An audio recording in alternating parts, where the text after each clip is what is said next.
Hello, welcome to the Locked On Steelers podcast. I'm your host, Chris Carter. We got a lot to talk about. The Steelers offense finally dominates a practice. Aaron Rodgers looking sharp. Roman Wilson stepping up.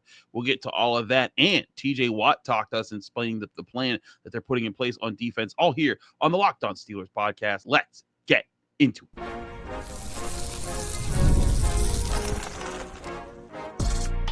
You are Locked On Steelers, your daily Pittsburgh Steelers podcast, part of the Locked On Podcast Network, your team every day. Hello and welcome to the Locked On Steelers podcast. I'm your host, Chris Carter, bringing you your daily dose of all things on the Pittsburgh Steelers. As always, you can find the show on your favorite podcasting apps and on YouTube. Like this video if you enjoy it. Subscribe to this YouTube channel to get all of your daily Monday through Friday episodes, as well as our bonus content. We thank you for making us your first listen every day because we're your team every day. And today's episode is brought to you by FanDuel. Right now, new customers can get $150 in bonus bets when you hit on your first bet of $5 or more. More on them later. All right, Steelers fans, as I led off with, the Steelers offense was balling yesterday, Tuesday, which was the 11th practice. As always, you can get my daily recaps on YouTube, Instagram, TikTok. I post them all there. You can also read my work at the Pittsburgh Post-Gazette. But I got to say, I was really impressed by how they moved. But this was also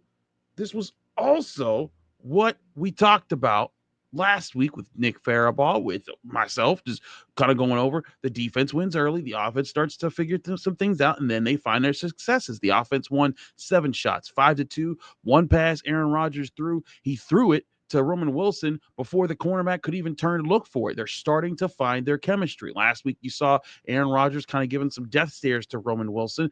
This week, he's connecting with him for touchdowns and other big plays. And Roman Wilson going up against guys. Now, I'm also going to be fair to the defense. Joey Porter and Darius Slay had limited practices. Jalen Ramsey didn't practice. I believe all those are just veteran rest days, just trying to keep guys restful and make sure that they don't overdo it at training camp. But at the same time, Roman Wilson beating Brandon Echols, even though Brandon Echols is not some superstar corner and not projected to be like, the top 3 corners in the Steelers, he's like at least an average. He's your average NFL corner, maybe even a little bit better than that. And because of that, that means Roman Wilson's at least beating the average NFL corner, and that's most corners they're going to face. So I think that was a good thing for him, good thing for Aaron Rodgers getting the ball out.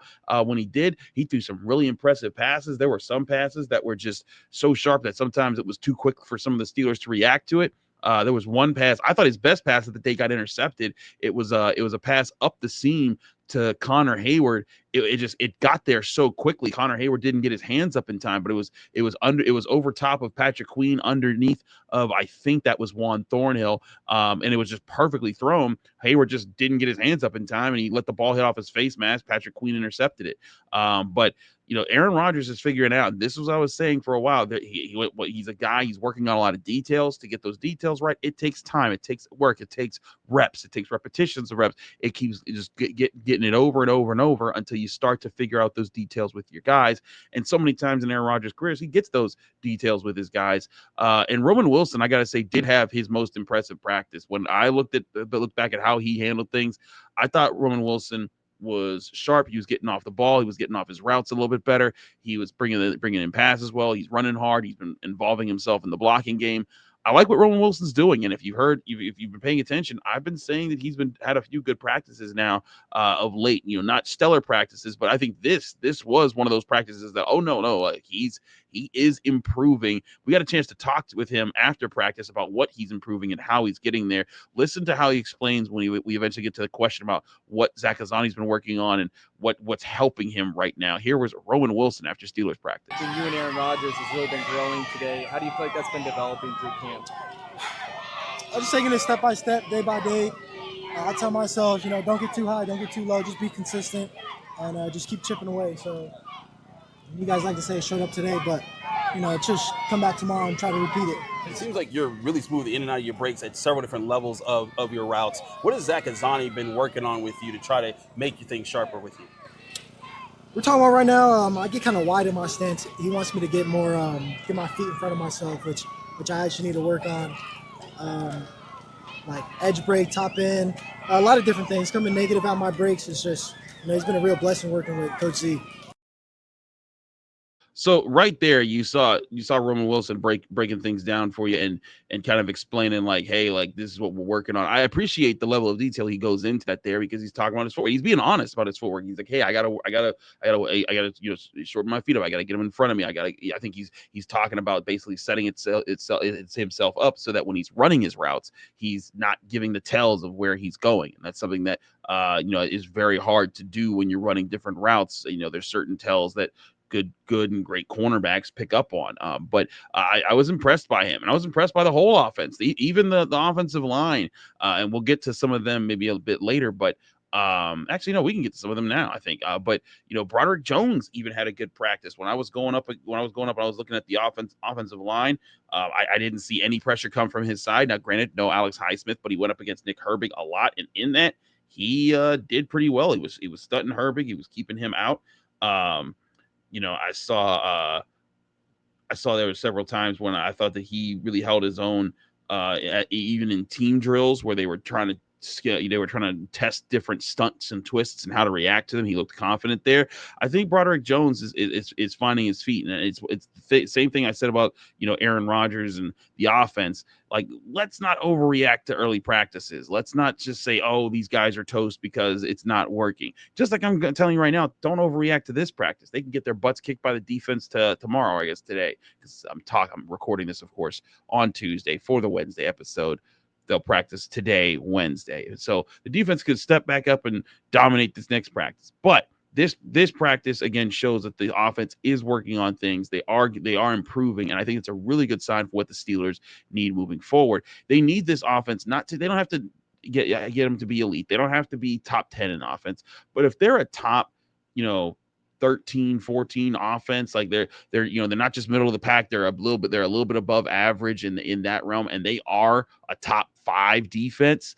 That's the kind of stuff that wins you playoff games. That's the kind of stuff that makes you that puts you in contention with the big dogs. And if you have a defense that can really counter what a lot of teams are trying to do, and I think that's what this defense does have, especially with their corners, especially with their pass rush, especially with what we're going to go over in a bit, the young defensive linemen that have been added to the roster.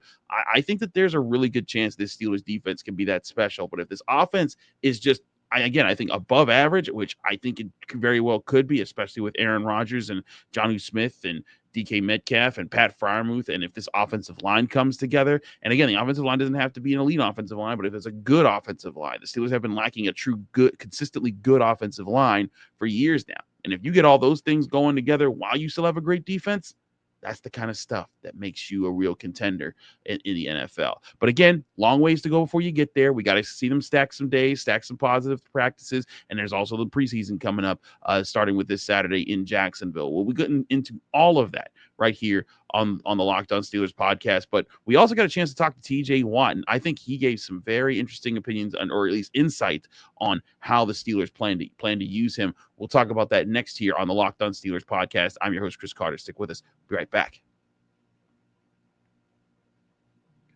But first, I want to remind you this show is brought to you by Yahoo Fantasy. It's the best time of the year. NFL kickoff is almost here, and that means fantasy football season is back in full swing. And this year, Yahoo Fantasy is turning things up with a fantasy football experience like never before. It all's going down on Yahoo Fantasy. This year, me and Locked On Steelers listeners are playing on Yahoo Fantasy, and you should too, whether you're a first-timer, a veteran, or making your millionth league. I've used Yahoo Fantasy for years myself with a lot of my friends, and the updates they're rolling out this month are wild in the best way. To celebrate 28 years of football greatness, Yahoo Fantasy is dropping 28 big new features over 28 days throughout August. To kick it off, they just dropped Yahoo Fantasy Guillotine Leagues, a killer new way to play fantasy football on Yahoo, where the lowest scoring team gets eliminated each week until there's one team left standing. With the season around the corner, now's the time to get your league together and give this new mode a try. If you're more into the classics, you can still play in head-to-head private leagues or join a public league. That's yahoofantasy.com/LockedOnNFL. Let's make this fantasy season the best one yet by going to Yahoo Fantasy.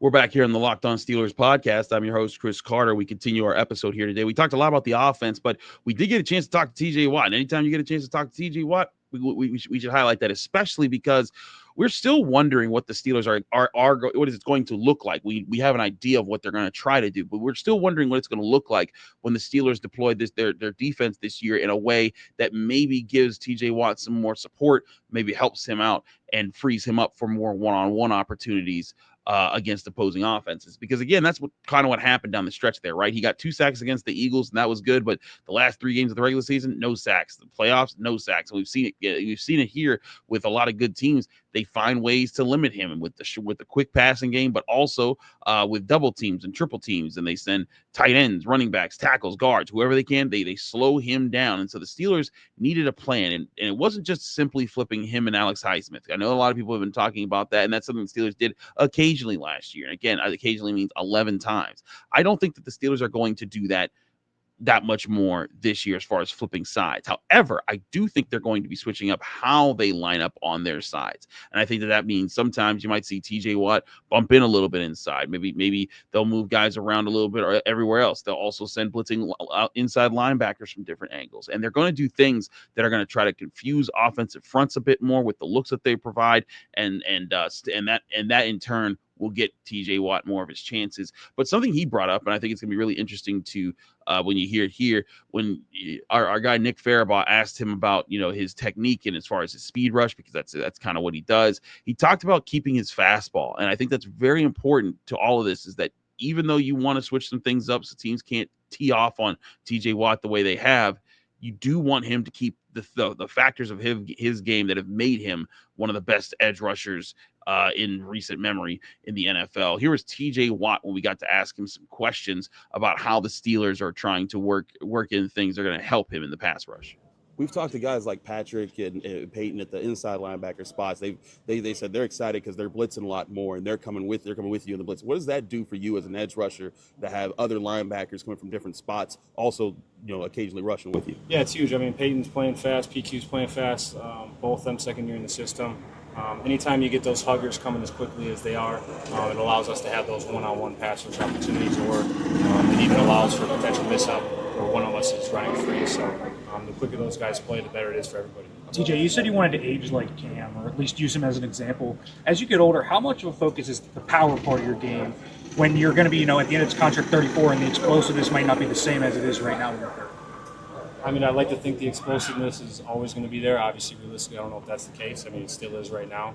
But it's just constantly finding new ways to win, evolving with the game. Like Coach T says, adapt or die.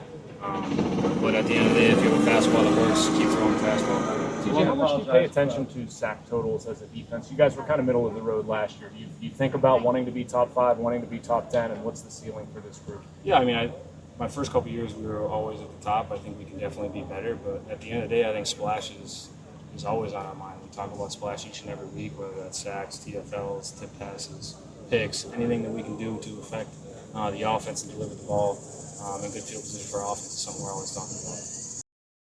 So right there, I think TJ Watt brought up the big thing there, because again, as I brought up before, the Steelers, they under Keith Butler, they were the last 5 years I think he was in. He was 2017, 18, 19, 20, 21, and then I think 22 was 2021 was the last one. But it was 5 straight years the Steelers led the NFL in sacks. It was unprecedented. No team had led more than 2 years in a row. And a big part of it was the blitzes he dialed up. When Terrell Austin took over, he dialed the blitzes back, and he focused on trying to shore up the secondary more with schemes that kind of protected them with some of the limited talent they had at cornerback, but also maximize the chances for Minkah Fitzpatrick to get around the field and be a playmaker, while also saying, like, okay, TJ Watt, we're trusting you to just beat people up there, TJ Watt, Cam Hayward and company. And for a while that worked. Again, TJ Watt, was able to tie the NFL sack record one year. He's led the NFL in sacks 3 times in his career. He's a 4-time first-team All-Pro guy. So that clearly worked. But you do need to switch it up sometimes. And that's what I think the Steelers are doing here. They're not changing TJ Watt's role wholesale. They're not just moving him and Highsmith, flipping them on sides at all times, because like he said, he wants to keep his fastball. And that's an important part of this, is that, TJ Watt is still an elite defender. He's still an elite athlete. And when you have those things going for you, you lean on that, and you keep doing that. And I think that that's what you're going to see TJ Watt do. But to his point, talking about Payton Wilson and Patrick Queen, had those guys flying around and them getting in the mix, when they're doing that, it makes it so much harder for offensive lines to account for everybody when they have to keep guessing who's blitzing here, who's blitzing there. When you're doing that, it's going to lead to some moments where TJ Watt's going to get more and more one-on-one opportunities. And when TJ Watt gets one-on-one opportunities, he usually wins. And that's what the Steelers are going for right now. And I think that's what there needs to be a focus on if you're the Steelers defense, is continuing to dial those things up, build that chemistry, the trust between the pass rush, the coverage guys, and stuffing the run's just as important too, because if you don't stuff the run, you're not going to get in the passing downs, and you need to be able to protect the line. But again, I think TJ Watt, this has been the plan all along. It's why I was very certain they were going to re-sign him. I think they had this plan in place. I think that the additions of Jalen Ramsey and Darius Slay also help with that, because they'll force quarterbacks to hold on to the ball more. And so if they press up on guys, the old Patrick Mahomes 2-second throw thing might actually turn into an interception. So he might have to hold on to that ball, keep looking around the field, and that's where TJ Watt's is gonna get loose. Other guys will get loose, and they'll be able to play well there on defense. So I think that there's a lot of meat on that bone for the Steelers to go get. And I think people need to understand the difference between moving TJ Watt around and completely flipping sides.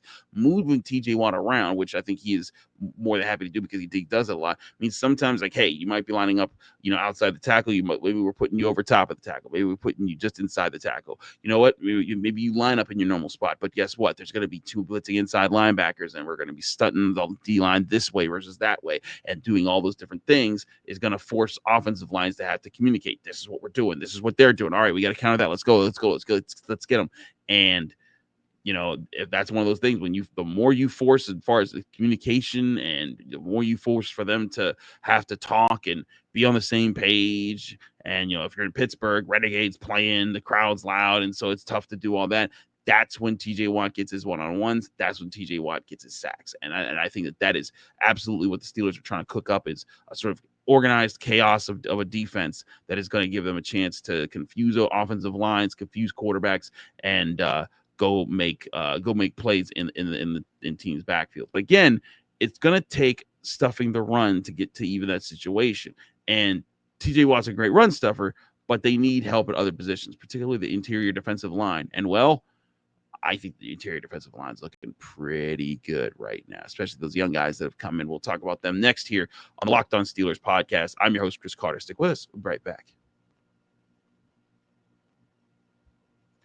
But first, I want to remind you, this show is brought to you by FanDuel Sportsbook, the #1 sportsbook in America. Summer sports are in full swing, and whether you're all about baseball under the lights, golf on the green, or high-stakes soccer action, FanDuel is the best way to make every game even more exciting. You're already following the action. Why not make it a little more thrilling? With FanDuel, you can get in on the game while your friends are getting sunburned at the beach. I've been using FanDuel to track my favorite matchups. The app keeps it fresh with new daily promotions and fun new ways to bet.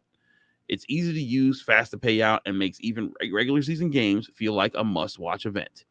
Whether I'm placing a same-game parlay or watching a bet right into the ninth inning, FanDuel makes it feel like I'm part of the action. New to FanDuel, new customers can bet just $5 and get $150 in bonus bets if your first bet hits. I'll open the FanDuel app today or visit FanDuel.com/lockedon to get started. That's FanDuel.com/lockedon. FanDuel, America's #1 sportsbook.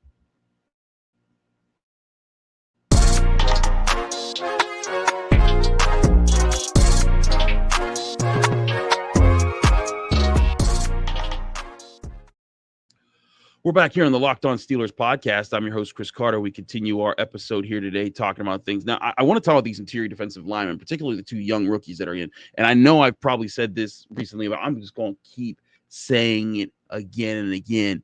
These brothers is bad. And I mean, like, bad as in Michael Jackson, bad as in they are going to beat you up. Derrick, Harmon, Yahya Black are coming, and they are hurting people. I mean, not like, they are truly talented and just a big beam. And the thing about Yahya Black was, I thought that this guy was just big, and that sometimes there's guys who are big for no reason. And some of them dudes is just like Dan McCullers. Dan McCullers was on the Steelers roster for years. He was huge. They called him the shade tree. He was so tall, so big, so long. Nothing. Didn't do nothing. He was just a guy on the depth chart. Yahya Black is not no guy on the depth chart. Yahya Black could be that guy. He's already taken reps with the first team, and he's not losing. like he's bullying people. I'm going to my notes here, and when I was taking notes of O-line versus D-line, I saw him beat Mason McCormick multiple times. I saw him beat another. I saw him beat another matchup. He consistently overpowers guys at the line of scrimmage, and if he's not overpowering you and it's a pass, he's just putting his really long arms up and he's swatting the pass down. He's so dangerous. He's so disruptive. And then there's Derrick Harmon. I saw Derrick Harmon split a double team between Zach Frazier and Mason McCormick. I was so impressed by that. There was other times where he won. Though I think the first person I've seen like stand Yahya Black up and like look like he won was Isaac Seumalo, who was back in practice.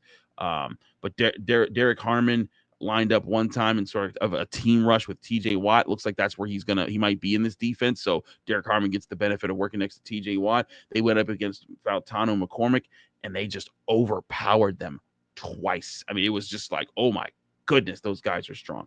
And I showed you guys the conversation or the scrum that we had with Patrick Queen over the weekend, where he credited both these guys for understanding that as a defense, as defensive tackles, a big part of your role is keeping the linebackers clean. And he said when he went to try to talk to them about that, they were like, "Oh no, yeah, we got it. We know what we're supposed to do." And he said they've been doing it, and they really don't need coached up on it that much because they're doing it pretty well. And he's like, "I've been pretty clean." And even in this practice, even in the practice the offense dominated, there were plenty of reps where I saw Yahya Black, Derrick Harmon holding up an offensive lineman or two, and by doing that, it allowed Payton Wilson to knife into the backfield and bring down the tackler. Same thing with Patrick Queen, who also has been really good in practices. I really think there's a chance that Derrick Harmon and Yahya Black could end up being like the Bash brothers of the Steelers defensive line, because they come to wreck shop every single time. They're very physical, and it seems like they're doing it within the scheme. I've been very impressed by them. Here's Derrick Harmon. We got to talk to him before practice on Tuesday. Saw you lining up on the edge. It looked like it's some of the one-on-ones coming off of the edge. Is that something that you're very used to, or is that something that you're adapting to right now? I'm used to. I did a few times at Oregon in some of our packages. Y'all came over quick. A lot of, like I said, did a few times at Oregon, so it wasn't nothing different. How does that excite you to be able to move around so much? You're not just going to be a 1, a 3, or 4. You can also line up out there. It excites me very much. It shows the coach staff believes in my ability and what I can do on the edge. Also, we got good edge rushers, so I don't expect it to happen a lot. But when it does happen, just take full advantage of it. It looked like on Sunday that eventually that was Sunday where it was you, Yahya, and Keanu, basically all the young guys in at the same time. What's that been like, working with those guys in particular as younger guys in this defensive line? KB, like I said, KB, this is his third year, so he know what it is in this league. Me and Yahya, like I said, KB, Cam, TJ, all been great vets. It feels good to see the future of the D-line and see how we can really compete together at a high level. Again, I think that this young defensive line is looking pretty sharp right now in camp, and this has been a consistent thing. This isn't just a flash in the pan where I'm like, oh, I don't know, maybe it'll work out. We got to see tomorrow. Unless they fall off in these last 4 or 5 practices, however many more they got left in training camp, and again, they got to show it in the preseason game too. If I'm the Steelers, I'm having full confidence in these guys to be problem makers for offensive lines. They are getting after it. They are pushing guys back, even when they're not necessarily getting into the backfield. They're clearing out space. They're winning the line of scrimmage, and then you throw in a Keanu Benton, who also looked really good in this practice. He continues to be the nose, and I saw him beating Zach Frazier. And we all know how good Zach Frazier is. There's a lot of people that think that Zach Frazier is a top 5, maybe even top 3 center in the league right now. And so if Keanu Benton's winning those reps, that's a really good sign that he's going to be able to work with this. And you could be looking at a situation where Yahya Black, Derrick Harmon, and Keanu Benton are your guys, and that like gives Cam Hayward a breather. I mean, you remember the past few years, when Cam Hayward came off the field, the D-line was kind of like, oh, yeah, got to hold it together. I don't think it's going to be about holding it together. I think it's going to be about, hey, guys, let's do our thing. Let's play our best. And I think that that's what the Steelers are trying to put themselves in with this D-line, is they're trying to have guys up the middle, stuff the run. And Derrick Harmon talking about he's used to the whole He talked about how he's used to standing up offensive linemen so that his linebackers can. He likes seeing when Payton, Wilson, or Patrick Queen just run right by him or come up into the hole. He gets that, and YA Black seems to get that too. Now we haven't talked to YA Black yet. We hope to talk to him sometime soon during camp because I think he's had a really good camp. Like how I talked about how I think Darnell Washington has had the best camp. I think that if there's a person who's had the biggest rise of their stock on the defense, it's YA Black. And the thing is that there was no stock, of course, of YA Black before training camp. But, as a 5th round pick, I'm thinking, okay, he's going to kind of be like Logan Lee, come in and, maybe they put him on injured reserve. Maybe he makes, 3rd string and just see him in the preseason a little bit. That is not going to be the case. YA Black is going to be not a starter. He's going to be the first guy off the bench for this defensive line because he is that nasty. I even saw him lining up on one in the 1 and 2 gaps, like on the interior. Really impressive stuff there. I think that's certainly something that could be a thing there. And then also, if you paid attention to my opening question to Derrick Harmon, I saw him in one-on-ones. This was, I believe, Saturday when I saw this. But when they're doing their one-on-ones, he lined up like an edge rusher. And I was like, wait, what? And he's like, yep, I can do that too. And I think that's going to be really interesting because YA Black's playing over the middle now a little bit. Keanu Benton can move around a little bit. And then Derrick Harmon is ready to move around.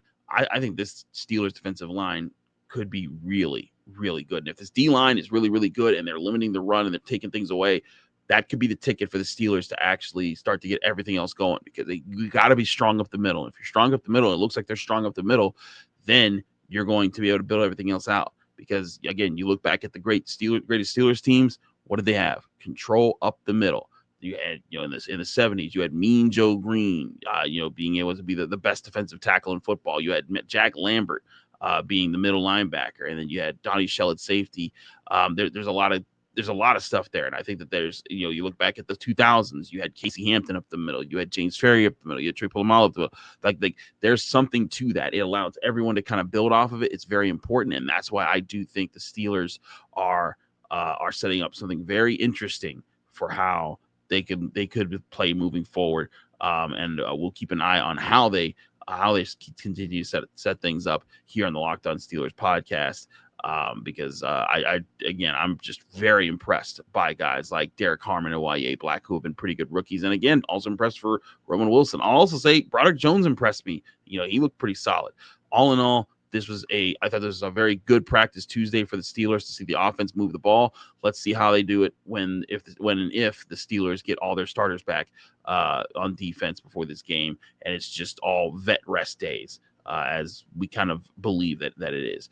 That's going to be coming up here on the Locked On Steelers podcast. I'm your host, Chris Carter. Follow me on Twitter, Instagram, TikTok, Blue Sky. Same handle everywhere. It's at Carter Critiques. You can read my work in the Pittsburgh Post-Gazette by going to post-gazette.com, including a story with more detail on the TJ Watt situation and what he said at the before practice. So you can get that. You can get that there.